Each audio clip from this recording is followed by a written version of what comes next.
be important here is that, just give you what she's going to do is start flailing her arms around in sort of a understandable way with this guy. But she wants to improve his position here despite what she's kind of doing with her hands. And what's going to be important for you is the behavior, what you're seeing, your criteria for behavior, the behavior that you are. So this is where when we get really specific in detail and start splitting hairs in our work. Like if you're getting to markers and you use these, why these things are important. So there's going to be an opportunity while she's in deal with Torrent that we can look around, view the right hand, the left hand. And I think what you're going to do is because, as I was watching this before, the position stays quite nice. If your focal point is very clearly understood, you're not going to mark until you get that. One thing that I will do though, instead of risking, like when we go into movement, there's more moving parts. So if you're doing some sensitive work like this, hands moving around, movement adds more opportunity for the dog to sort of deviate from where you want, deviate from the correct path. So this is stuff that I often do on a perch as well, where I can just work out moving these things, and I can still do a nice job, click, bounce, good for you. And then at least it takes out some of the ability for him to be corrected. However, I think you're doing a nice job of motions. Let's just take a look at it. For you, you're just going to mark, you've got what you want, you can stay a little focused on it so that you can take account of what he's doing. Start using, maybe we slip your hands out to the side, he's doing good, pops. She's got a reward placement, if you guys see that she's playing with, just popping up like that, so she can stick with that sort of thing. And even from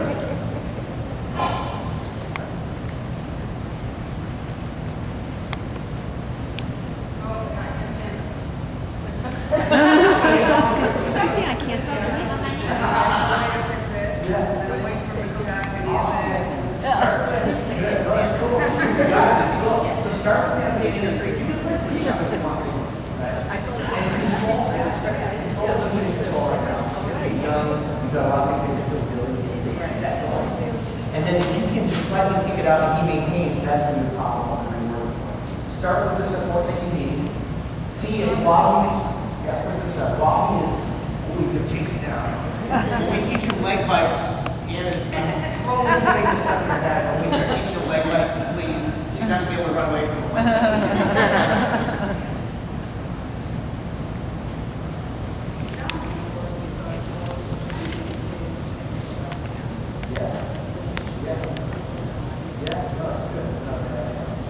Alright, so show us where you're at. We're going to get him in your way with all the control pieces that you have right now, which is good. Do a little bit of healing work. Let's see what we can do there.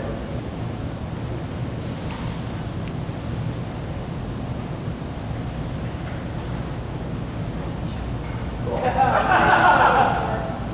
Good. Put it back there, guys. Yesterday, I watched you doing this yesterday. In your brain yesterday, was he really kind of like out of position and was driving you nuts, and you were just accepting it?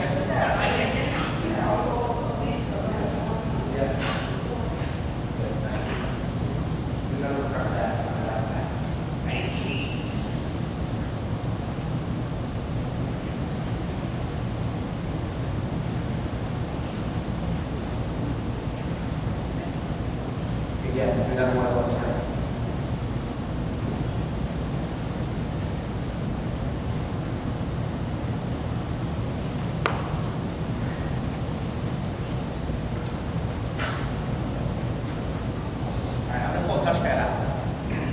Just because, and as we mentioned before, this is a nice way, we're going to improve some of this work to control the dog's position so he can't be incorrect. There's going to be, I'll take a nice little byproduct of rewarding from the left.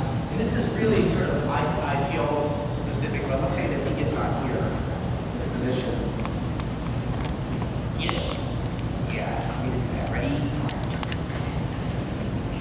Here. If I could extend my arm out.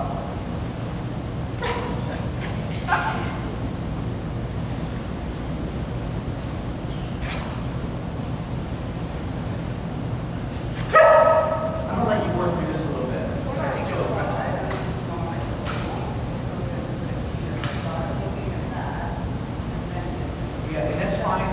It's fine. I'll talk to you guys through something really quick. It's called the block game. Put too much time on because I know what you need to work, but this whole point essentially is here on the side of the face, right? Up this way, which is good. So he stays here and moves like this. He can watch the focal point. He can be corrected behavior or position. That's fine. With dogs that really struggle and are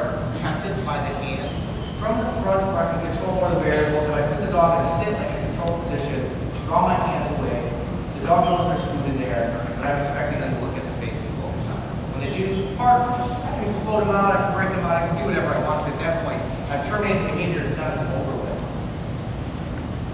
I can then, we call it clockwork game, it's just like a 6 o'clock, 7:30, 9, 10:30, 11:30, whatever you want to call it. I end up, as I approximate myself in a position, in heel position under the dog. But this time, though, I proved my dog sufficiently off the hands.